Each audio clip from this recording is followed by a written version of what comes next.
책 읽는 자작나무. 나이가 든다는 건 마음의 방은 분명 넓어지는데 그 방에 들어오는 사람들의 진심을 어떻게 맞아야 할지는 점점 더 조심스러워지는 일인 것 같습니다. 저 역시 책 속 문장들 사이에서는 유난히 솔직해지면서도 정작 소중한 사람 앞에서는 어떤 말을 건네야 할지 몰라서 말끝을 삼키던 일들이 적지 않았거든요. 너를 위해서라는 말이 상대의 마음에는 상처로 남는 걸 보며 소통이라는 것이 참 어렵다는 생각을 여러 번 하게 됐습니다. 그래서 오늘 이 책이 더 특별하게 느껴지는가 봅니다. 오늘 자작나무 숲에서 들어볼 책은요, 그 이름만으로도 마음이 조금 느슨해지는 분, 이금희 아나운서의 에세이 공감에 관하여입니다. 36년이라는 시간 동안 마이크 앞에서 수만 명의 인생을 만나온 사람이시죠. 웃음과 눈물, 말 못한 사연까지 묵묵히 받아 적어온 그녀가 이번에는 화려한 방송인이 아니라 우리 곁의 이웃처럼 조용히 말을 건네옵니다. 이 책 펼치면서 제가 가장 오래 머물렀던 문장은 소통의 핵심이 말 잘하는 기술이 아니라 상대의 속도로 기다려주는 마음이라는 고백이었습니다. 연결보다는 단절이, 만남보다는 고립이 더 익숙해진 요즘입니다. 하지만 누군가는 여전히 우리의 손을 잡고 싶어하고 우리 역시 누군가의 온기가 간절하죠. 만약 오늘 누군가와 나눈 대화 하나가 마음에 무겁게 남아있다면, 또는 괜히 말해버린 한마디가 계속 발목을 잡고 있다면 이 책 펼쳐보셔도 좋겠습니다. 이금희 아나운서가 정성껏 길어올린 공감이라는 따뜻한 물 한 잔이 여러분의 메마른 마음에 좋은 울림이 될 것 같습니다.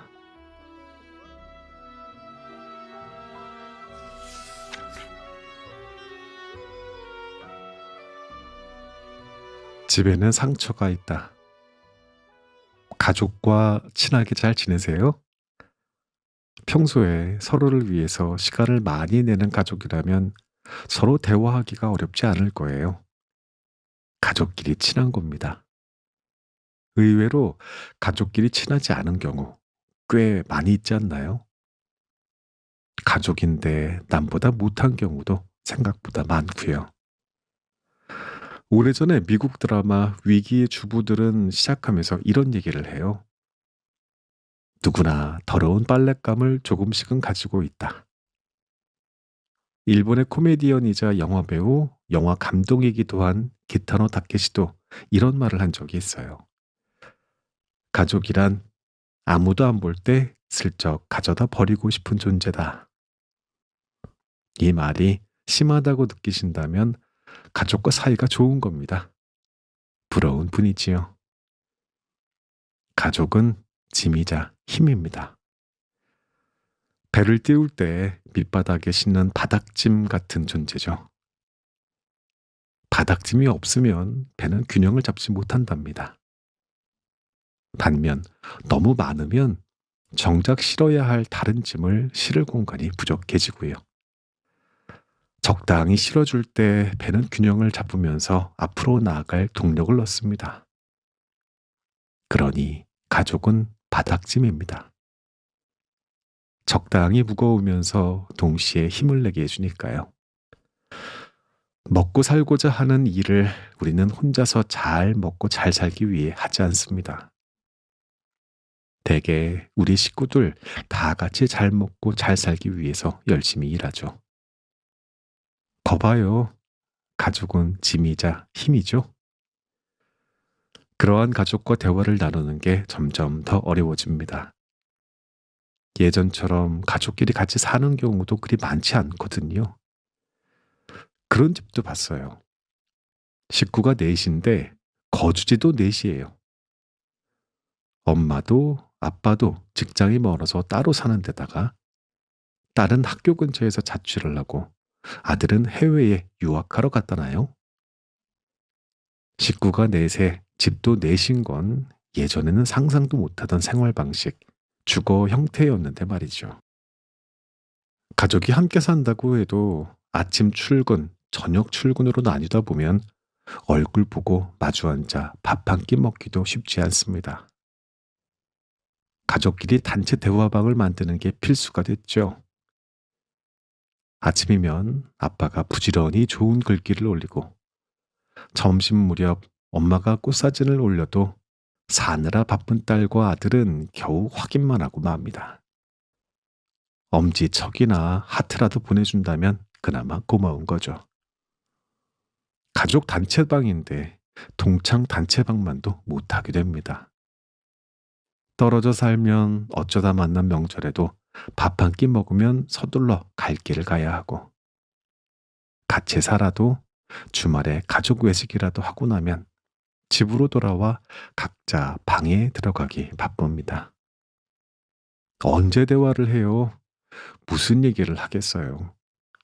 그러니 가족과 대화를 나누고 싶다면 이렇게 해보세요. 집에서는 가족과 대화를 못한대요.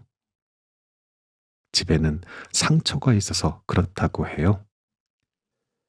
집에서 우리는 다퉜고, 집에서 우리는 울었고, 집에서 우리는 갈등했으며, 집에서 우리는 상처받았죠.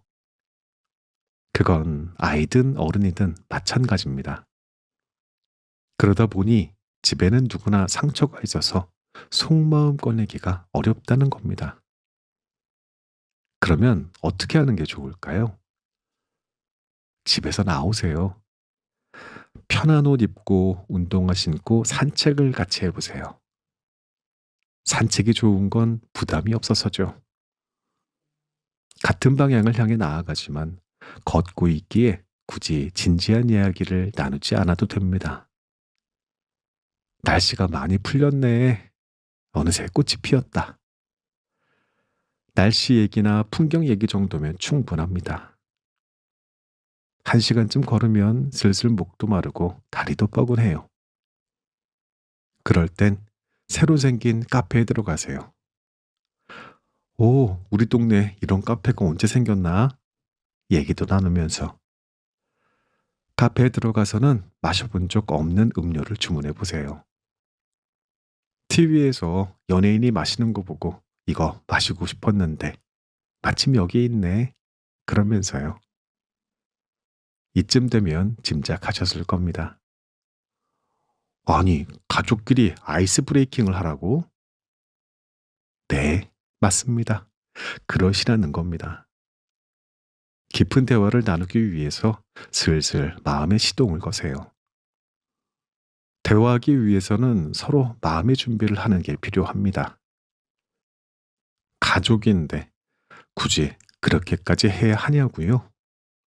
그렇습니다. 이사 날짜 이야기, 아이 학교 성적 이야기 같은 생활에 필요한 주제 말고요.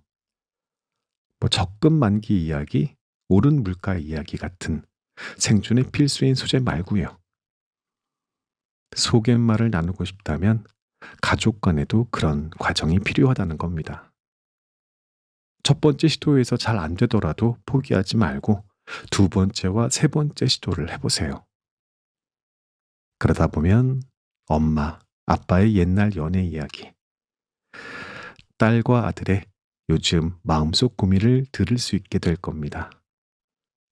성공학을 연구하는 짐 룬이 이런 말을 했더라고요. 가족과 사랑은 정원처럼 가꿔야 한다.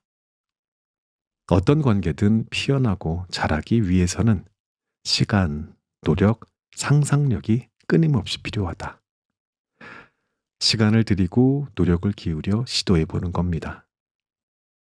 이 방법은 라디오 청취자가 보내준 사연에서 힌트를 얻었어요. 30대 초반의 남성 청취자였는데요. 아빠를 모시고 오래간만에 둘이 동네 산책을 하다가 처음 들어가 본 카페에 앉아서 아빠의 청춘 이야기를 들었다고 했습니다. 자식이라고는 나 하나뿐인데 이 나이 먹을 때까지 아빠의 젊은 시절을 전혀 모르고 살았다고 후회하며 다짐했다고요. 주말이면 아빠는 물론 엄마와도 산책한 후에 카페 데이트를 하겠다고 말이죠. 언젠가 이런 말을 들은 적이 있어요. 가장 따뜻한 대화는 집 앞 골목을 함께 걸으며 나누는 이야기 속에 숨어 있다. 갈매기 꿈의 저자인 미국 소설가 리처드 바크의 말도 생각해 볼 만합니다. 가족이란 피로 맺어지지 않는다. 서로의 삶에 참여하고 기쁨과 슬픔을 나눌 때 비로소 가족이 된다. 어머니 모시고 산책은 종종 하느냐고 제게 묻고 싶으시죠? 할 수만 있다면야 어머니를 업고서라도 산책하고 싶지요. 어느 날 기어이 옵니다. 연로하신 어머니가 허리와 다리가 아프고 약해져 바로 집 앞에 나가는 것조차 두려워하시는 그날이요. 우리 이렇게 생각해 볼까요? 집에는 상처가 있다라는 제목의 동영상을 봤습니다. 유명 건축가의 말이었죠. 가장 사랑하는 사이인데 가족끼리는 왜 상처를 주고받을까요? 가깝기 때문일 겁니다. 너는 너, 나는 나라는 경계가 없기 때문일 거예요. 그래서 가족이 준 상처는 깊은 데다가 오래 가기도 합니다.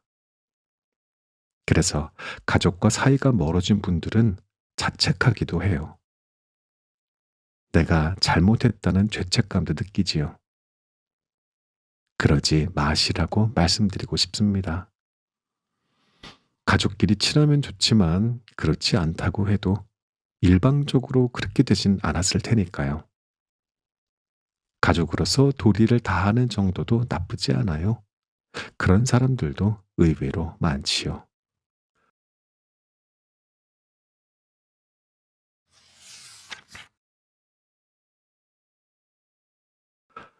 오래 살다 보면 벌써 오래전 이야기입니다.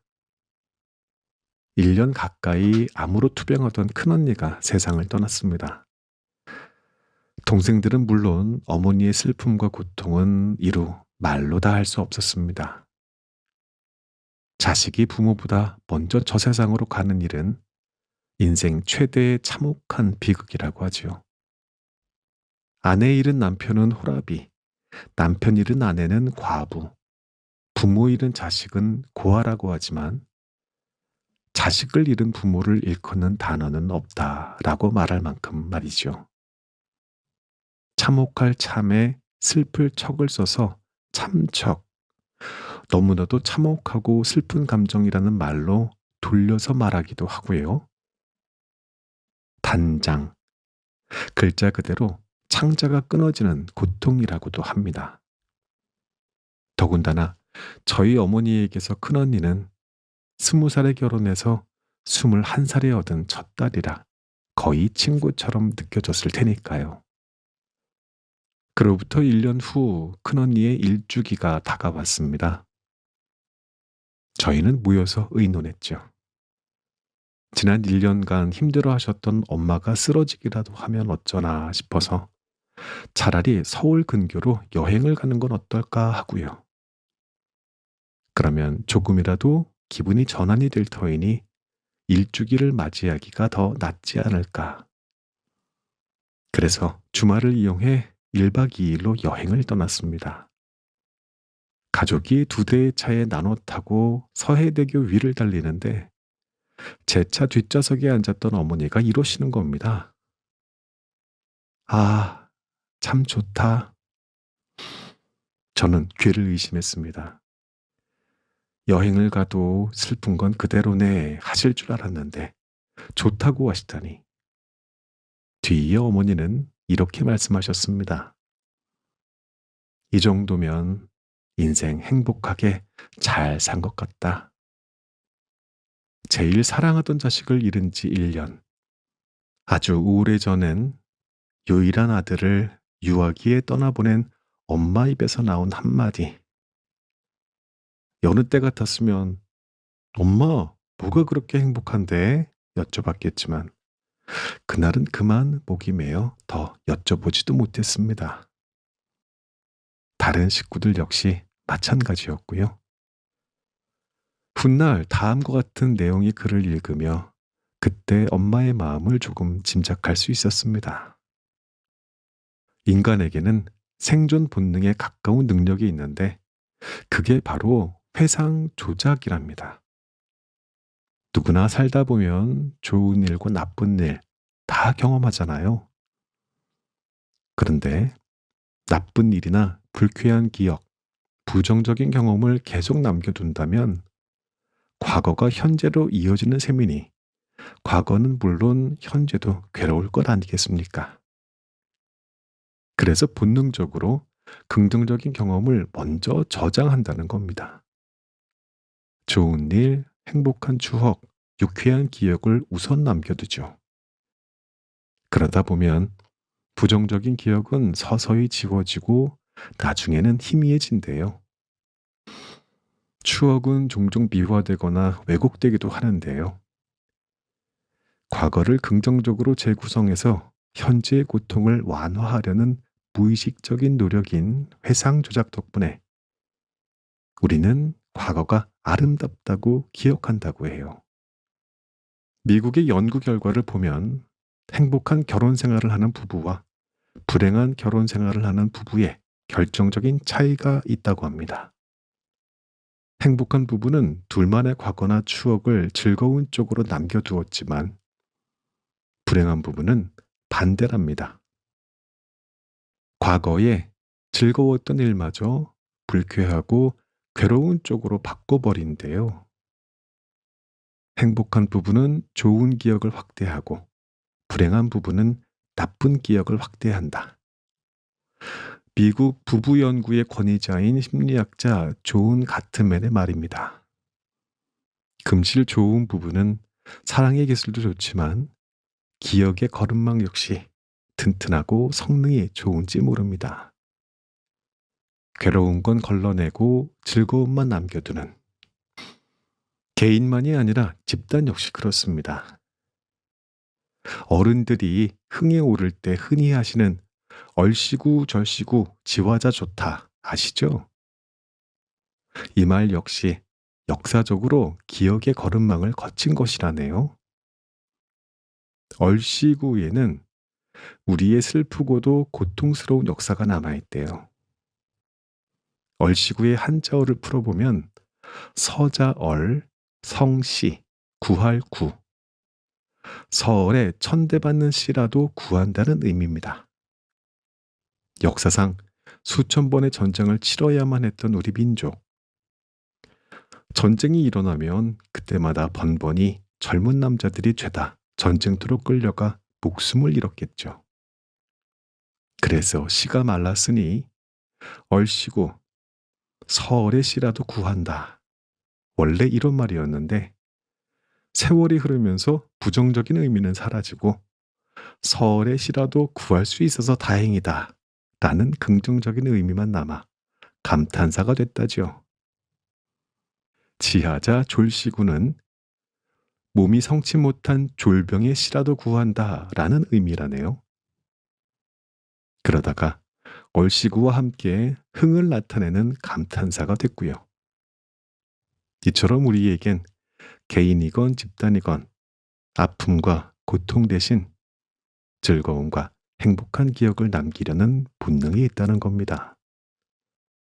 저는 비로소 엄마를 깊이 이해할 수 있게 됐습니다. 저희 어머니가 70대 초반이었을 때 이야기입니다. 그러니 여러분, 30년이나 40년 조금 넘게 살고는 사는 게 너무 힘들어. 이렇게만 생각하지는 말자고요. 관뚜껑 닫을 때까지 모르는 게 인생이라고 옛날 선조들이 괜히 그러셨을 리가 있겠어요. 우리는 기억을 선택할 수 없다. 그러나 어떤 기억을 간직할지는 선택할 수 있다.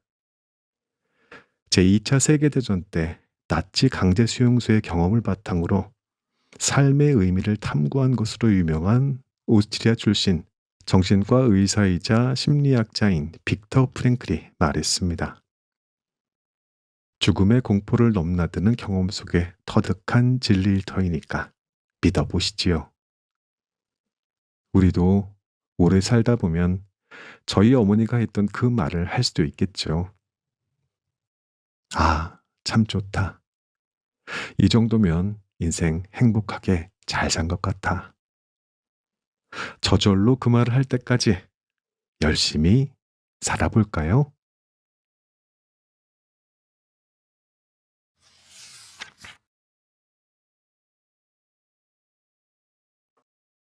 50대가 진짜인데 41살 선배님과 점심을 먹게 됐습니다.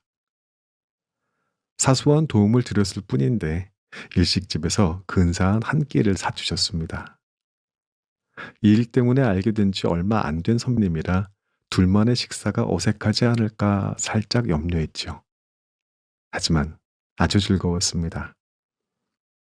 선배님은 부드럽게 질문을 하시고 제 답을 경청하셨어요.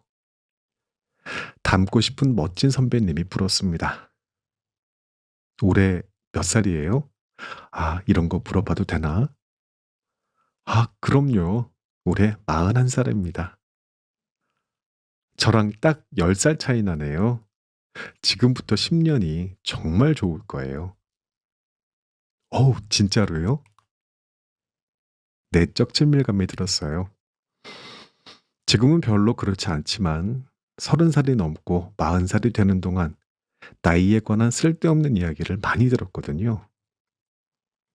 여자 나이는 크리스마스 트리 같은 거다. 24일 크리스마스 이브가 최고. 25일 크리스마스 당일까지도 괜찮지만 하루만 지나면 26일부터는 치우고 싶은 존재가 된다. 누가 이런 말을 만들어냈는지 몰라도 남자가 만들었다는데 50원 걸어봅니다. 그런데 신기했습니다. 그 나이는 시들어가는 청춘이지 하는 게 아니라 40부터 진짜 좋을 것이라고 말해주는 사람은 처음 만났거든요. 그럼 나도 딱 10살 많은 선배 작가님이 10년 전에 말해줬는데 지난 10년이 제일 바쁘기는 했지만 또 제일 좋았거든요. 어쩐지 힘이 났습니다. 아브라카다브라, 야발라바 희기야. 마치 주문처럼 힘든 순간마다 그 말을 되뇌었습니다. 10년 동안 진짜 좋다잖아. 인생 선배님 말씀이니까 맞을 거야. 그 덕분이었을까요?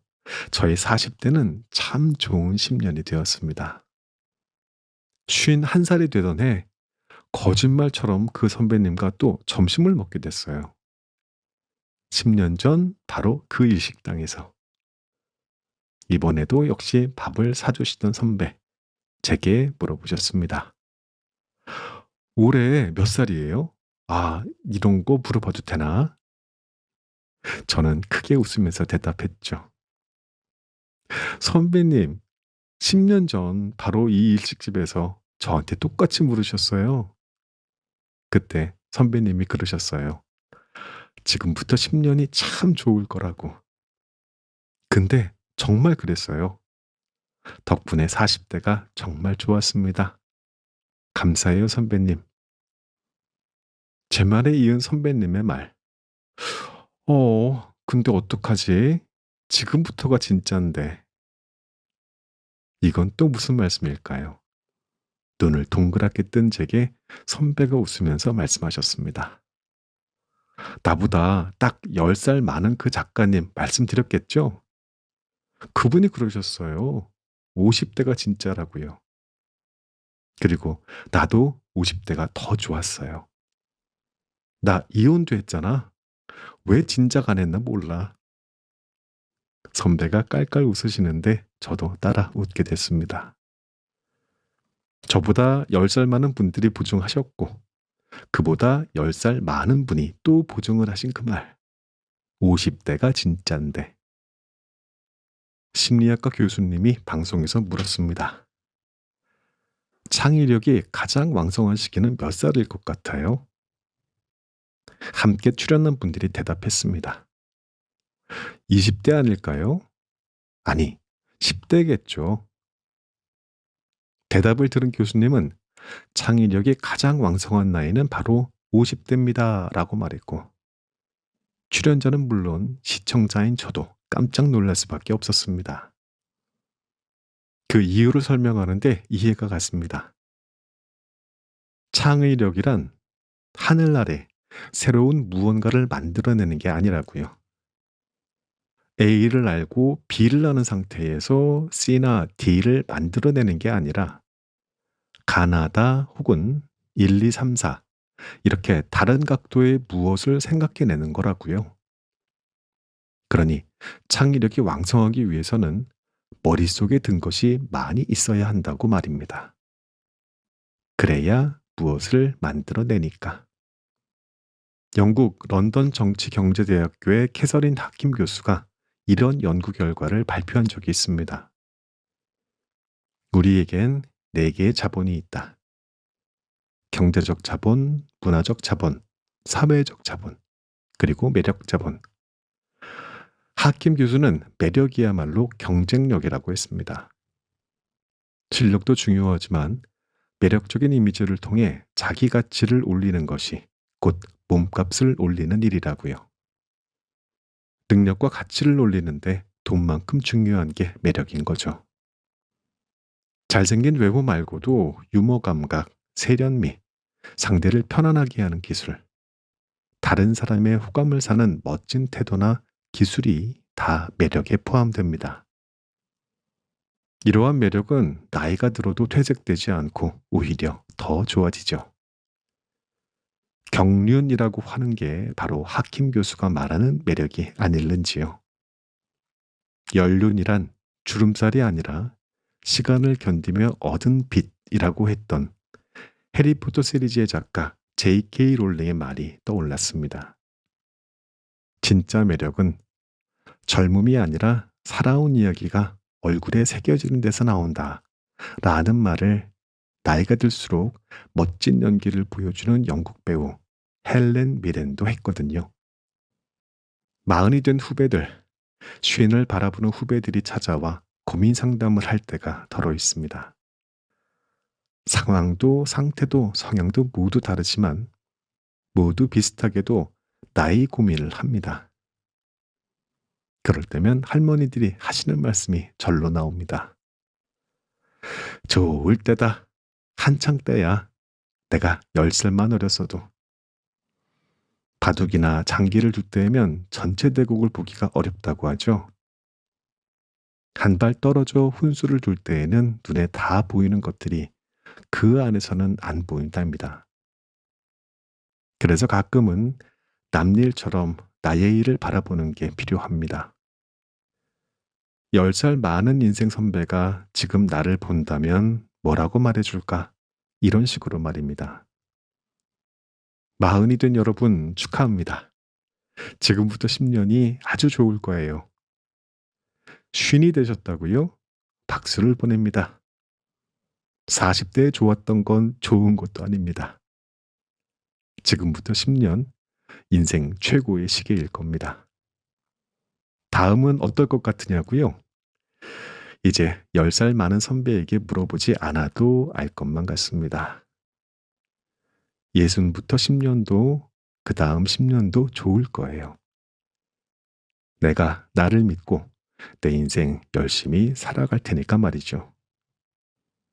당신의 살아온 시간이 당신을 가장 빛나게 만든다. 오프라 윈프리도 우리의 어깨를 두드려 줍니다.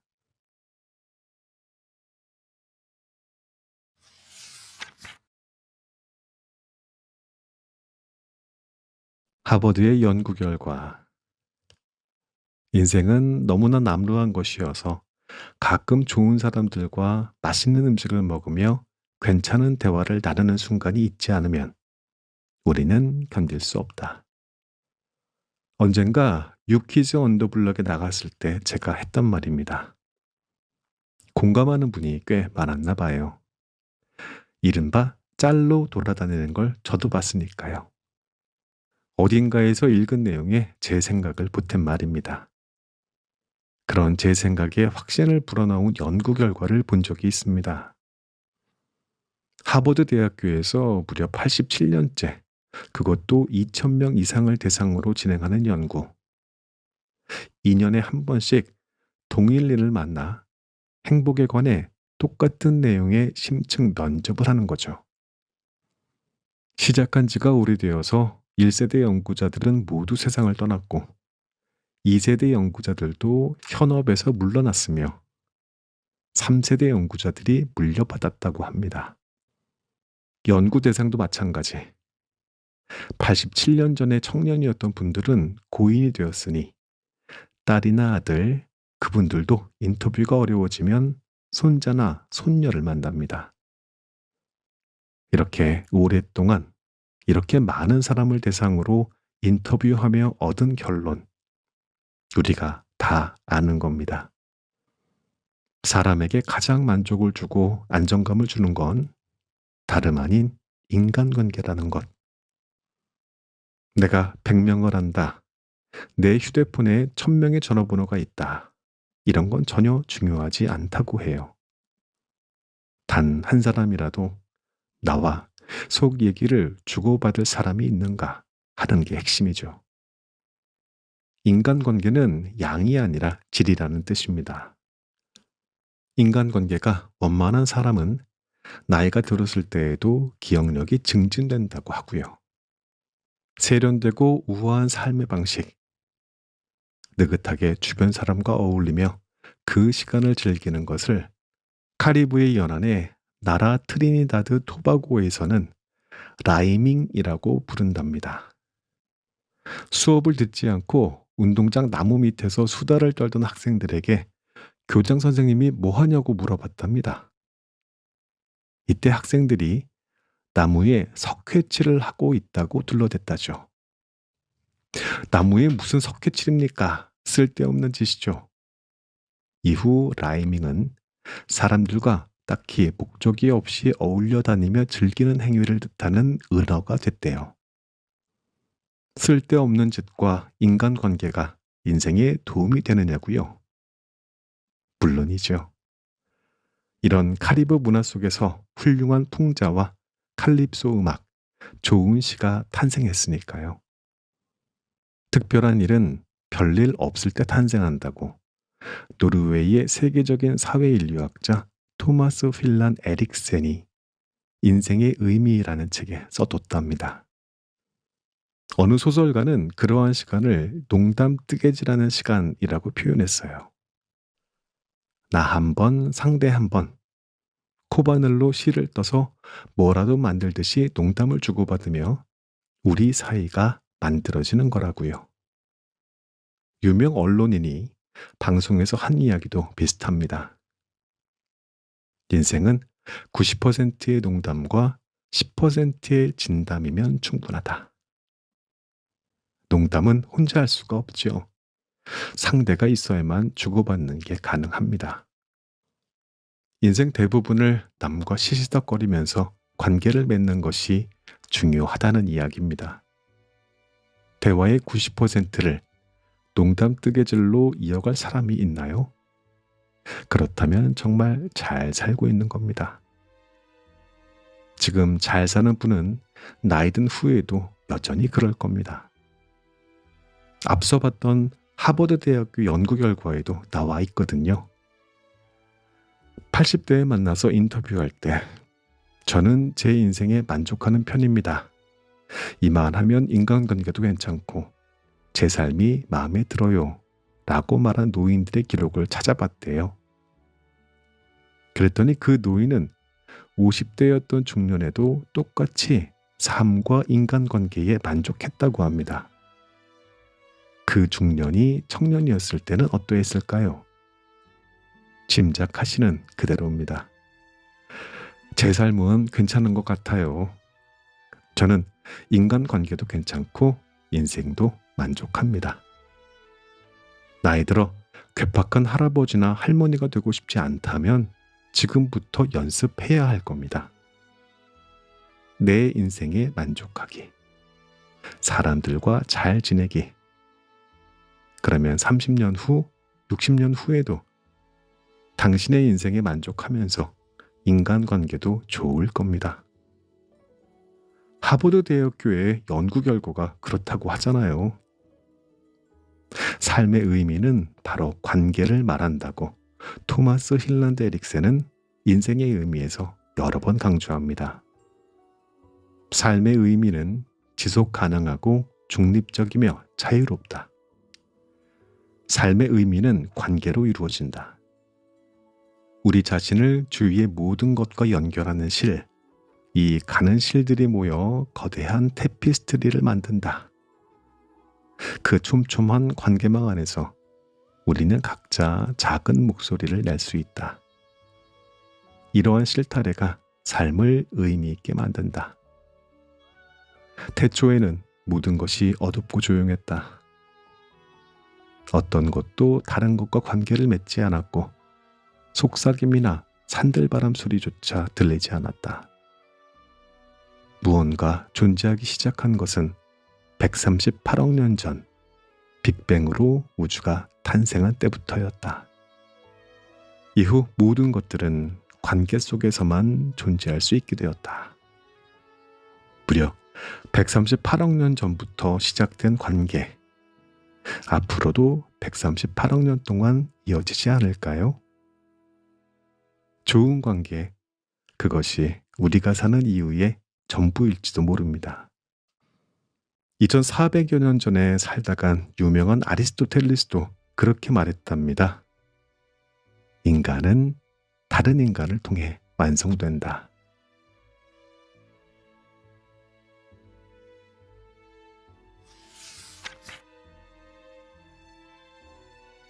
이 책의 낭독은 여기까지 하겠습니다. 오늘 나눴던 이금희 아나운서의 이야기, 여러분들의 마음에는 어떤 문장이 머물다 갔습니까?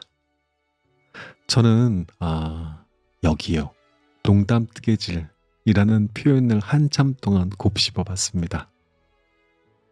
코 바늘로 실을 한 번 떠서 목도리를 완성해 나가듯이 우리가 나누는 사실은 실없고 대단치 않은 농담들이 한 코 한 코 쌓여서 우리라는 포근한 관계를 만들어낸다는, 저는 그 말이 참 다정하게 느껴졌거든요. 우리는 왜 무언가 대단한 성과를 내야 하고 대화를 할 때에도 뭔가 의미가 있어야 한다, 이런 강박 속에 살고 있잖아요. 근데 책에서는 이렇게 말했어요. 인생은 90%의 농담과 10%의 진담이면 충분하다고요. 카리브해 연안의 사람들이 목적 없이 어울리면서 시간을 보내는 라이밍처럼, 수업도 잊은 채 나무 밑에서 수다를 떨던 학생들처럼, 사실 우리를 진짜 살게 하는 힘은 그런 대수롭지 않은 시간들 속에 있었지 않았냐고. 사랑하는 사람과 마주 앉아서 별일 아닌 일에 깔깔거리고 웃고 실없는 장난을 주고받는 그 찰나의 순간들이 모여 우리 인생의 거대한 테피스트리를 직조해 나가는 것이라고요. 여기서 소개했던 두 책, 그 테피스트리 나오는 인생의 의미, 또 하버드 대학교 연구에 관한 책, 둘 다 소개해 드렸었는데 기억하실까요? 기억 못하셔도 괜찮아요. 나중에 또 복습할게요. 하버드 대학의 80년 연구 결과가 증명했듯이 노년의 삶을 가장 빛나게 했던 것은 명예도 돈도 아닌 인간관계였습니다. 그리고 그 좋은 인간관계는 어느 날 갑자기 하늘에서 뚝 떨어진 게 아니고 바로 오늘 우리가 나눈 따뜻한 눈빛과 사소한 농담 속에서 조금씩 연습되는 것이었다고요. 네, 인생의 의미는 거창한 곳에 있지 않습니다. 바로 지금 누군가와 마음을 잇고 있는 여러분들의 그 다정한 순간이 바로 인생의 전부입니다. 여러분들의 모든 날이 농담처럼 가볍고 사랑처럼 포근하기를 바라면서 저는 이만 물러갑니다.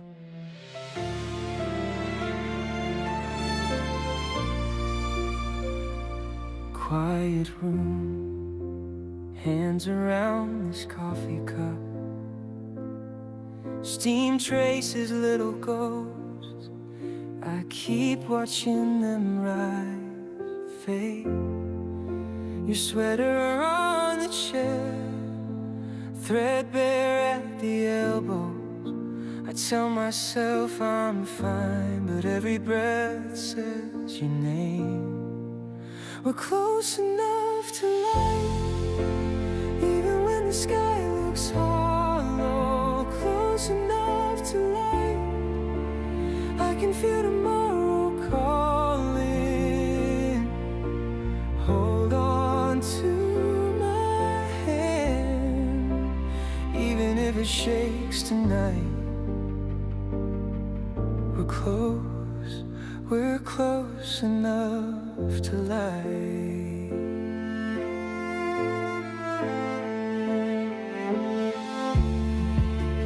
Raindrops on the window turn the street into a watercolor blur. I list all my failures, then laugh because you've heard them first. You say, look how far we walked with stones in our shoes. Your thumb on my wrist, counting beads like quiet proof.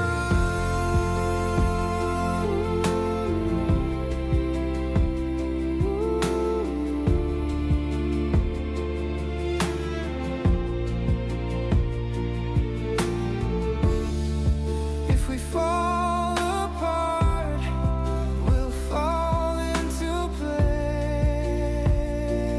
again.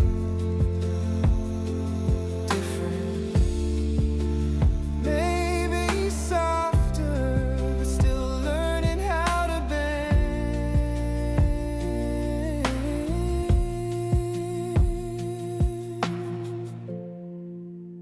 I was never good at faith till I saw your tired eyes gleam. Now every crack, small morning feels like room for a dream. We're close enough.